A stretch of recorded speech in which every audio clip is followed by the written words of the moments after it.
আসসালামু আলাইকুম। আজ ২৬ নভেম্বর ২০২৫ বুধবার। শুরু করছি চেঞ্জ টিভি প্রতিদিনের গল্প অনুষ্ঠান। দর্শক, আপনাদের সঙ্গে রয়েছি আমি জহিরুল ইসলাম টুটুল। শুরুতেই সংবাদ শিরোনাম। অবশেষে আদালতে ফেঁসে গেলেন বিএনপি নেতা ফজলু। টিউলিপকে শর্ত সাপেক্ষে ফেরত দিতে পারে ব্রিটিশ সরকার। হাসিনার রায়ের বিরুদ্ধে কেন মাঠে নামেনি আওয়ামী লীগ কর্মীরা। এবার বিস্তারিত। অবশেষে আদালতের কাছে ফেঁসে গেলেন বিএনপি নেতা ফজলুর রহমান। তার বিরুদ্ধে আদালত অবমাননার অভিযোগ করেছে আন্তর্জাতিক অপরাধ ট্রাইব্যুনালের প্রসিকিউশন।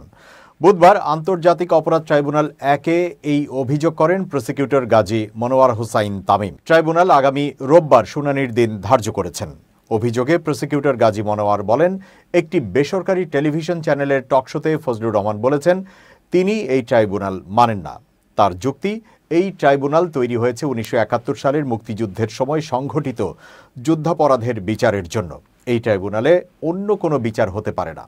প্রসিকিউটর গাজী মনোয়ার বলেন, এই ট্রাইব্যুনাল মানবতা বিরোধী অপরাধ, গণহত্যা, যুদ্ধাপরাধ, ক্রাইম এগেইনস্ট পিসের বিচার করতে পারেন। এখন মানবতা বিরোধী অপরাধের বিচার হচ্ছে। ফজলুর রহমানের মাথায় শুধু যুদ্ধাপরাধের বিচারের বিষয়টি আছে। টকশোর আরেকটি অংশ তুলে ধরে প্রসিকিউটর গাজী মনোয়ার বলেন, ফজলুর রহমান বলেছেন এই কোর্টের গঠন প্রক্রিয়া বলে এই কোর্টে বিচার হইতে পারে না। এই কোর্টে যারা বিচার করতেছেন আমার ধারণা এদের মধ্যে ভেতরে একটা কথা আছে। টকশোর এই দুটি অংশ তুলে ধরে প্রসিকিউটর গাজী মনোয়ার বলেন, ফজলুর রহমান সুপ্রিম কোর্টের একজন জ্যেষ্ঠ আইনজীবী ও বিএনপির সংসদ সদস্য প্রার্থী হিসেবে এই ধরনের মন্তব্য করার পরিণতি জানেন। তারপরও ফজলুর রহমান বিভিন্ন রাজনৈতিক দল, ট্রাইব্যুনালের গঠন প্রক্রিয়া, বিচার নিয়ে প্রতিনিয়ত বক্তব্য দিয়ে যাচ্ছেন। ট্রাইব্যুনালকে অবমূল্যায়ন করে বক্তব্য দিয়েছেন। এতে প্রতীয়মান হয় তিনি ইচ্ছাকৃতভাবে আদালত অবমাননা করছেন। আজ এই অভিযোগ উপস্থাপনের সময় আন্তর্জাতিক অপরাধ ট্রাইব্যুনাল ১-এর সদস্য ২ বিচারক মোহাম্মদ মহিতুল হক এনাম চৌধুরী উপস্থিত ছিলেন। ট্রাইব্যুনালের চেয়ারম্যান বিচারপতি মোহাম্মদ গোলাম মর্তুজা মজুমদার ও সদস্য ১ বিচারপতি মোহাম্মদ শফিউল আলম মাহমুদ উপস্থিত ছিলেন না। প্রসিকিউশনকে শোনার পর আদেশে বিচারক মহিতুল হক এনাম চৌধুরী বলেন, এটি খুবই গুরুতর অভিযোগ। এই বিষয়ে ট্রাইব্যুনালের চেয়ারম্যানের উপস্থিতিতে আগামী রোববার আবার শুনানি হবে। আগামী জাতীয় সংসদ নির্বাচনে কিশোরগঞ্জ ৪ আসনে বিএনপির মনোনয়ন পেয়েছেন Fazlur Rahman. British MP Tulip Siddiq ও সাবেক স্বৈরাচার প্রধানমন্ত্রী শেখ হাসিনা, তার বোন শেখ রেহানা সহ অন্যান্য আসামির বিরুদ্ধে প্লট বরাদ্দ দুর্নীতির মামলার রায় আগামী ১ ডিসেম্বর দেওয়া হবে। সাবেক সিটি মিনিস্টার টিউলিপের বিরুদ্ধে করা মামলা নিয়ে কয়েকজন ব্রিটিশ আইনজীবী বলেছেন এটি পরিকল্পিত এবং অন্যায্য মামলা। এই আইনজীবীদের মধ্যে রয়েছেন দেশটির সাবেক বিচারমন্ত্রী রবার্ট ব্যাকল্যান্ড কেসি। তারা বাংলাদেশে রাষ্ট্রদূত আবিদা ইসলামের কাছে এই ব্যাপারে চিঠি লিখেছেন। তবে আইনজীবীরা বলেছেন টিউলিপ যুক্তরাজ্যে বসবাস করেন এবং তিনি যুক্তরাজ্যের নাগরিক। তবে তাকে বাংলাদেশে প্রত্যর্পণ করা যেতে পারে যদি শক্তিশালী অভিযোগ থাকে। বিশ্লেষকরা বলছেন এখন বাংলাদেশ সরকারের আইনজীবীরা যদি টিউলিপের বিরুদ্ধে শক্ত প্রমাণ উপস্থাপন করতে পারেন তাহলে তাকে ঢাকার কাছে ফেরত পাঠাতে পারে ব্রিটিশ সরকার। এর জন্য অবশ্যই রায়ের পর পুরো রায় এবং সংশ্লিষ্ট প্রমাণাদি আন্তর্জাতিক আইন মেনে ব্রিটিশ সরকারের কাছে পাঠাতে হবে। দুর্নীতির অভিযোগ ওঠার পর গত জানুয়ারিতে সিটি মিনিস্টারের পদ ছাড়তে বাধ্য হন টিউলিপ। হ্যাম্পস্টেড অ্যান্ড হাইগেটের এমপি টিউলিপ স্বৈরাচার শেখ হাসিনার ভাগ্নি। জুলাই গণ অভ্যুত্থানে মানবতা বিরোধী অপরাধ করার অভিযোগে অভিযুক্ত হওয়ার পর গত সপ্তাহে হাসিনাকে মৃত্যুদণ্ড দেওয়া হয়। গত বছরের আগস্টে শেখ হাসিনার পতনের পর টিউলিপ, তার মা, ভাই বোন সহ আরও কয়েকজনের বিরুদ্ধে দুর্নীতির মামলা হয়। অভিযোগ রয়েছে হাসিনাকে দিয়ে নিজের মায়ের জন্য পূর্বাচলে প্লট বাগিয়ে নিয়েছেন টিউলিপ। দুর্নীতির অভিযোগ ওঠার পর টিউলিপকে নিয়ে যুক্তরাজ্যে ব্যাপক সমালোচনা শুরু হয়। এরপর টিউলিপ মন্ত্রিত্ব ছাড়তে বাধ্য হন। তিনি দাবি করেন তার সরকারের মনোযোগ বিঘ্ন হচ্ছে বিধায় তিনি সরে দাঁড়িয়েছেন। ২০২৪ সালের বর্ষা বিপ্লবের সময় সংঘটিত মানবতা বিরোধী অপরাধের দায়ে বাংলাদেশের আন্তর্জাতিক অপরাধ ট্রাইব্যুনাল সাবেক প্রধানমন্ত্রী শেখ হাসিনাকে গত ১৭ নভেম্বর মৃত্যুদণ্ড দেওয়ার পরও ঢাকার রাস্তাগুলো ছিল অস্বাভাবিক শান্ত। মৃত্যুদণ্ড রদ করার দাবিতে তার কোনো সমর্থকের পক্ষ থেকে কোনো রাস্তায় প্রতিবাদ, অবস্থান ধর্মঘট বা কোনো সমাবেশ দেখা যায়নি। যে নেত্রী দল একসময় লাখ লাখ কর্মী নিয়ে গর্ব করত এবং টানা ১৫ বছর দেশ শাসন করেছে তাকে এই নীরবতা বধির করে দিয়েছে। বাংলাদেশি একজন আন্তর্জাতিক সম্পর্ক বিশ্লেষক আবুল হাসান বর্তমানে Russia national research university higher school of ইকোনমিক্সে আছেন। তিনি টিআরটি ওয়ার্ল্ডকে বলেন, প্রতিবাদ না হওয়ার কারণ হলো 2009 থেকে 2024 সাল পর্যন্ত কঠোর হাতে বাংলাদেশ শাসন করা আওয়ামী লীগ ভেঙে পড়েছে। তিনি বলেন, তিনি ভারতে পালিয়ে যাওয়ার পর প্রায় সব নেতা, এমনকি গ্রামীণ এলাকার নেতারাও তাদের অতীত অপকর্মের কারণে হয় দেশ ছেড়েছেন বা নিজেদের লুকিয়ে রেখেছেন। হাসান বলেন, অন্তর্বর্তীকালীন সরকার দলটির অনেক কার্যক্রম নিষিদ্ধ করেছে এবং তৃণমূল কর্মীরা এখন সংগঠিত হওয়ার চেষ্টা করলে গ্রেপ্তারের ঝুঁকিতে আছেন। তিনি বলেন, তার 15 বছরের শাসন, বিশেষ করে শেষ 5 বা 6 বছর, একটি সর্বগ্রাসী শাসনের মতো ছিল। মানবাধিকার বিষয়ক প্রতিবেদন করা ঢাকা ভিত্তিক সাংবাদিক জিয়া চৌধুরী টিআরটি ওয়ার্ল্ডকে বলেন, আওয়ামী লীগ সরকার গোয়েন্দা সংস্থা এবং গুরুতর মানবাধিকার লঙ্ঘনের কারণে মার্কিন যুক্তরাষ্ট্রের নিষেধাজ্ঞাপ্রাপ্ত আধা সামরিক বাহিনী র্যাপিড অ্যাকশন ব্যাটালিয়ন র্যাবের মাধ্যমে বাংলাদেশকে একটি পুলিশি রাষ্ট্রে পরিণত করে। তিনি বলেন, আমার মনে হয় জনগণ আর এমন রাজনীতিতে আগ্রহী নয় যা নৈরাজ্যকে উৎসাহিত করে। আর সমাজে হাসিনা সরকারের জন্য সমর্থন কমে যাওয়ায় হাতে গোনা কয়েকজন আওয়ামী লীগ সমর্থকের পক্ষে পুনরায় সংগঠিত হওয়া খুব কঠিন ছিল। ইউনিভার্সিটি অব উইসকনসিনের সমাজবিজ্ঞানের অধ্যাপক তারিক নিয়াজি টিআরটি ওয়ার্ল্ডকে বলেন, হাসিনা তার কর্তৃত্ববাদী শাসন টিকিয়ে রাখতে দলের প্রতি অনুগতদের দিয়ে সাজানো নিরাপত্তা বাহিনীর ওপর গভীরভাবে নির্ভর করতেন। তিনি বলেন, যখন আইসিটি, যা তিনি তার শত্রুদের অকাল মৃত্যুর জন্য প্রতিষ্ঠা করেছিলেন, নিজেই হাসিনার মৃত্যুদণ্ড ঘোষণা করল, তখন বাংলাদেশ বধির নীরবতায় সেই রায় শুনল। নিয়াজি বলেন, তিনি তার দলকে পৃষ্ঠপোষকতার বাহনে পরিণত করেছিলেন।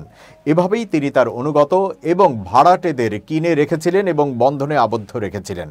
বিশ্লেষকরা বলছেন, 2024 সালের গ্রীষ্মে হাসিনার প্রতি সমর্থনের পুরো অট্টালিকাটি প্রায় রাতারাতি ভেঙে পড়ে যখন আওয়ামী লীগ সমর্থকদের জন্য চাকুরির সংরক্ষিত কোটা নিয়ে শিক্ষার্থীদের ক্ষোভ দলটির পৃষ্ঠপোষকতার ট্রেনটিকে লাইনচ্যুত করে। মৃত্যুদণ্ড ঘোষণার পর ঢাকা আনুষ্ঠানিকভাবে ক্ষমতাচ্যুত প্রধানমন্ত্রীর প্রত্যর্পণের জন্য আবেদন করেছে। গত সপ্তাহে যে ট্রাইব্যুনাল হাসিনা নিজেই 2009 সালে তার রাজনৈতিক প্রতিপক্ষদের লক্ষ্যবস্তু করে তৈরি করেছিলেন, সেই ট্রাইব্যুনালের দেওয়া মৃত্যুদণ্ড নিয়াজির ভাষায় ছিল, যারা তার দুঃশাসনের অধীনে চরম কষ্ট ভোগ করেছেন তাদের জন্য মূলত একটি সান্ত্বনা। নিয়াজি বলেন, অন্তর্বর্তীকালীন সরকার, নিরাপত্তা বাহিনী, বিরোধী দল এবং রাস্তায় ছাত্রদের বেশ শক্ত অবস্থান রয়েছে। এই অবস্থায় হাসিনার পক্ষে কোনো কর্মসূচি পালন করা বেশ দুরূহ ব্যাপার। লেবাননে জাতিসংঘ শান্তিরক্ষা মিশন ইউনিফিলে যোগ দেওয়ার জন্য বাংলাদেশ নৌবাহিনীর 85 সদস্যের একটি দল চট্টগ্রাম থেকে রওনা হয়েছে। 26 নভেম্বর সকাল 10টায় দলটি চট্টগ্রাম শাহ আমানত আন্তর্জাতিক বিমানবন্দর ত্যাগ করে। তারা ব্যানকন 16 কন্টিনজেন্টের অধীনে নৌবাহিনী জাহাজ বানৌজা সংগ্রামে যোগ দেবেন। চট্টগ্রাম নৌ অঞ্চলের পক্ষে chief staff officer captain M Ashraful Alam বিমানবন্দরে উপস্থিত হয়ে দলটিকে আনুষ্ঠানিকভাবে বিদায় জানান। এর আগে গত 19 নভেম্বর আরও 25 সদস্যের একটি দল ঢাকা থেকে রওয়ানা হয়েছিল।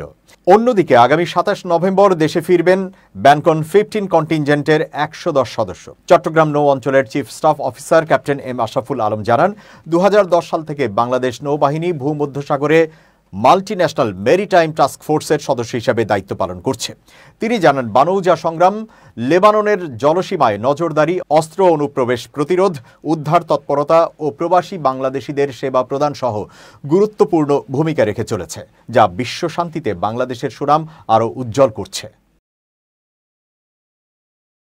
বাংলাদেশ খেলাফত মজলিসের আমির মাওলানা মামুনুল হক বলেছেন, মানুষ যেমন কবর থেকে ফিরে আসে না, শেখ হাসিনাও আর কখনো বাংলাদেশের রাজনীতিতে ফিরতে পারবে না।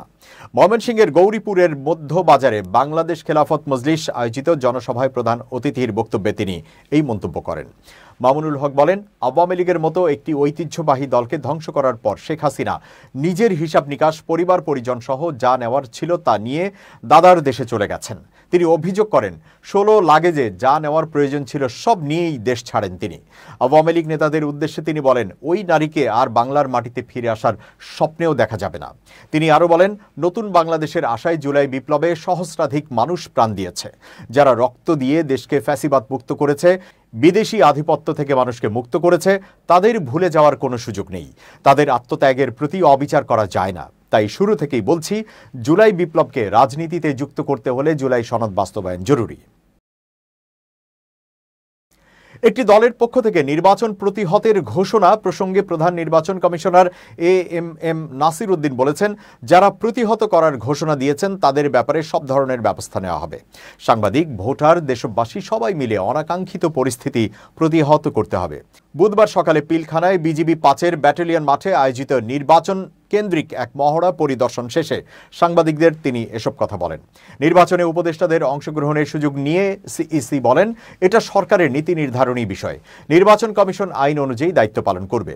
এএমএম নাসির উদ্দিন বলেন, সুষ্ঠু, শান্তিপূর্ণ ও নিরপেক্ষ নির্বাচন নিশ্চিতে আইন শৃঙ্খলা বাহিনী সর্বোচ্চ প্রস্তুতি নিয়ে মাঠে নামছে। প্রধান নির্বাচন কমিশনার বলেন, আজকে এখানে খুব সুন্দর একটি মহড়া দেখলাম। এটি পুরোপুরি আমাদের নির্বাচনী সংস্কৃতি বিবেচনা করে করা হয়েছে। সাধারণত নির্বাচনে যেসব ধরনের ঘটনা ঘটে বা যেভাবে নির্বাচন পরিচালিত হয়, সব কনসিভেবল ডাইমেনশন মাথায় রেখে বিজিবি প্রশিক্ষণ দিয়েছে। এতে আমি অত্যন্ত আনন্দিত। তিনি বলেন, নির্বাচনী ডিউটি নিয়মিত আসে না, 4 থেকে 5 বছর পর আসে বলে বাহিনীগুলোকে বিশেষ ট্রেনিং নিতে হয়। বিজিবির নিয়মিত কাজ সীমান্ত এলাকায়। বিভিন্ন আইন শৃঙ্খলা বাহিনীকে নির্বাচনী প্রশিক্ষণ দেওয়া হবে। পুলিশ 130টি সেন্টারে নির্বাচন ভিত্তিক প্রশিক্ষণ দিচ্ছে। আনসার ভিডিপির মহড়া দেখেছি, তারাও প্রশিক্ষণ নিচ্ছে। বিজিবির এই অনুশীলন অত্যন্ত গুরুত্বপূর্ণ ভূমিকা রাখবে, যাতে তারা সঠিকভাবে দায়িত্ব পালন করতে পারে। সেজন্য সদস্যদের তৈরি করছে। প্রতিটি আইন শৃঙ্খলা বাহিনী তাদের সদস্যদের নিয়ে দায়িত্বশীলতার সঙ্গে প্রস্তুতি নিচ্ছে। আমরা আশা করি এই প্রশিক্ষণ নির্বাচনের আইন শৃঙ্খলা রক্ষায় বিশেষ প্রভাব ফেলবে। আমি আশা করি সকল আইন শৃঙ্খলা বাহিনী ও সাংবাদিক এবং 13 কোটি ভোটার মিলে আমরা একটি সুষ্ঠু নির্বাচন অর্জন করব। দেশের বর্তমান আইন শৃঙ্খলা পরিস্থিতি নিয়ে এক প্রশ্নের জবাবে সিইসি বলেন, আমি বলবো না যে পরিস্থিতি পারফেক্ট লেভেলে চলে গেছে, তবে 5 আগস্ট 2024-এর পরিস্থিতির সঙ্গে তুলনা করলে এখন অনেক উন্নতি হয়েছে। আপনারা নিশ্চিন্তে ঘুমাতে পারছেন, রাস্তায় চলাচল করতে পারছেন। ভোটের তারিখ আসতে আসতে এই অবস্থার আরও উন্নতি হবে। 30 নভেম্বর আইন শৃঙ্খলা বাহিনীর সঙ্গে আবারও বৈঠক হবে এবং সেদিনই ডিপ্লয়মেন্ট স্ট্র্যাটেজি চূড়ান্ত করা হবে। পুলিশ চাইলে 1-2 মোতায়েন করা যায়, কিন্তু এভাবে সেনাবাহিনী মোতায়েন করা যায় না। সেনাবাহিনী কন্টিনজেন্ট আকারে কাজ করে, তাই তাদের মোতায়েনের সিদ্ধান্ত যথাযথ বিবেচনার পর নেওয়া হবে। ঝুঁকিপূর্ণ ভোট কেন্দ্র প্রসঙ্গে তিনি বলেন, আমরা ঝুঁকি অ্যাসেসমেন্ট করেছি। রেড, ইয়েলো ও গ্রিন এই 3 জোনে ভাগ করে সেই অনুযায়ী বাহিনী মোতায়েন করা হবে। এদিকে বিজিবি জানিয়েছে, আসন্ন ত্রয়োদশ জাতীয় সংসদ নির্বাচনে সারা দেশে বিজিবির 1210 প্লাটুন সদস্য নির্বাচনী দায়িত্ব পালন করবে। উল্লেখ্য, সন্দ্বীপ, হাতিয়া ও কুতুবদিয়া ব্যতীত সকল উপজেলায় বিজিবি নির্বাচনী দায়িত্ব পালন করবে। সীমান্তবর্তী 115টি উপজেলার মধ্যে 60টি উপজেলায় বিজিবি সদস্য এককভাবে নির্বাচনী দায়িত্ব পালন করবে। এবার খুব জরুরি 1 মিনিট জানাচ্ছেন ইউনেস্কো ক্লাব পুরস্কার বিজয়ী সাংবাদিক আমিরুল মোমিনিন মালিক। খুব জরুরি 1 মিনিটে প্রত্যেককে আমন্ত্রণ।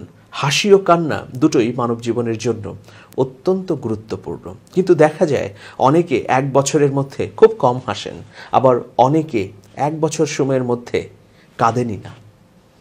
এই জন্যে হাসি এবং কান্না দুটোরই সমান্তরাল প্রবাহ দরকার। আপনার যেমন হাসতে হবে, ঠিক তেমনি কাঁদতেও হবে। হাসি হৃদয়কে প্রফুল্ল রাখে, মনকে ফুরফুরে করে। হাসবেন কি অট্টহাসি দিয়ে? না, আপনি স্মিত হাসবেন, আপনি মুচকি হাসবেন। এটা মানুষকে আপনার প্রতি আকৃষ্ট করবে, মানুষও আনন্দিত হবে আপনার হাসি দেখে। আবার আপনি যদি সবসময় অট্টহাসি হাসেন, কথায় কথায় হাসেন, অন্যকে হাসান, তাহলে আপনি কমেডিয়ানে পরিণত হবেন। সেই জন্যে হাসিরও পরিমিতি বোধের ব্যাপার আছে। অন্যদিকে কান্না, এটাও জীবনে জরুরি। আপনি পূর্বের প্রায়শ্চিত্তের কথা স্মরণ করে, পূর্বের পাপের কথা স্মরণ করে, ভুলের কথা স্মরণ করে আপনি কাঁদতে পারেন। আপনি আল্লাহর কাছে দুহাত তুলে সেই সব পাপের জন্য ক্ষমা চাইতে পারেন। আয়নায় দাঁড়িয়ে নিজে নিজে আপনার জীবনের অনেক গুরুত্বপূর্ণ বিষয়ে অনুশোচনা করতে পারেন। তাহলে হৃদয় সজীব এবং সতেজ হবে। সুতরাং আসুন হাসি এবং কান্নাকে নিজের জীবনে ধারণ করি। ভালো থাকবেন, শুভেচ্ছা নিরন্তর। দর্শক, এবার দেশের বাইরের খবর। খাইবার পাখতুনখাওয়া প্রদেশের বান্নুতে অভিযান চালিয়ে 22 সন্ত্রাসীকে হত্যা করেছে পাকিস্তানি সেনারা। তাদের ভারতের মদতপুষ্ট খারেজি হিসেবে অভিহিত করেছে পাকিস্তানের আন্তঃবাহিনী জনসংযোগ দপ্তর আইএসপিআর। এক বিবৃতিতে পাক আইএসপিআর বলেছে, ভারতীয় প্রক্সি ফিতনা আল খারেজির উপস্থিতির খবর পেয়ে সেখানে অভিযান চালানো হয়। এরপর ব্যাপক গোলাগুলিতে সেখানে 22 জন নিহত হয়। বান্নু এলাকায় আরও কোনো সন্ত্রাসী থাকলে তাদের খুঁজে বের করতে পরিচ্ছন্ন অভিযান চালানো হচ্ছে বলে জানিয়েছে আইএসপিআর। নতুন করে পাকিস্তানের চালানো বিমান হামলার জবাব দেওয়ার হুমকি দিয়েছে আফগানিস্তান। মঙ্গলবার রাতে আফগানিস্তানের খোস্ত প্রদেশে বিমান হামলা চালায় পাকিস্তান। এতে 9 শিশুসহ অন্তত 10 জন নিহত হয়েছে বলে জানিয়েছে আফগান তালেবান সরকার, যদিও পাকিস্তান হামলার কথা অস্বীকার করেছে। এর আগে গত অক্টোবরে দুই দেশের মধ্যে রক্তক্ষয়ী সংঘর্ষ হয়। এরপর কাতার ও তুরস্কের মধ্যস্থতায় সংঘর্ষ থামলেও উত্তেজনা বিরাজমান ছিল। গত সোমবার পাকিস্তানের পেশোয়ারে আত্মঘাতী হামলায় 6 জন নিহত হওয়ার পর রাতে আফগানিস্তানে বিমান হামলা চালায় ইসলামাবাদ। পাকিস্তানকে উপযুক্ত জবাব দেওয়ার হুমকি দিয়ে আফগান সরকারের মুখপাত্র জাবিহুল্লাহ মুজাহিদ বলেছেন, আমাদের আকাশসীমা অঞ্চল এবং জনগণকে রক্ষা করা আমাদের বৈধ অধিকার। উপযুক্ত সময়ে একটি প্রয়োজনীয় জবাব দেওয়া হবে। শেষ করছি চেঞ্জ টিভির প্রতিদিনের গল্প অনুষ্ঠান changetv.press। বাংলাদেশের ইউটিউব জার্নালিজমের অগ্রদূত। ভিজিট করুন এর ওয়েবসাইট www.changetv.press, youtube.com/changetvpress এবং সাবস্ক্রাইব করুন চ্যানেলটি। নিয়মিত লাইক, কমেন্ট ও শেয়ার করে আপডেট রাখুন নিজেকে। ভালো থাকুন, নিরাপদে থাকুন। শুভেচ্ছা নিরন্তর। changetv.press, এক ফোঁটা হলুদও নেই।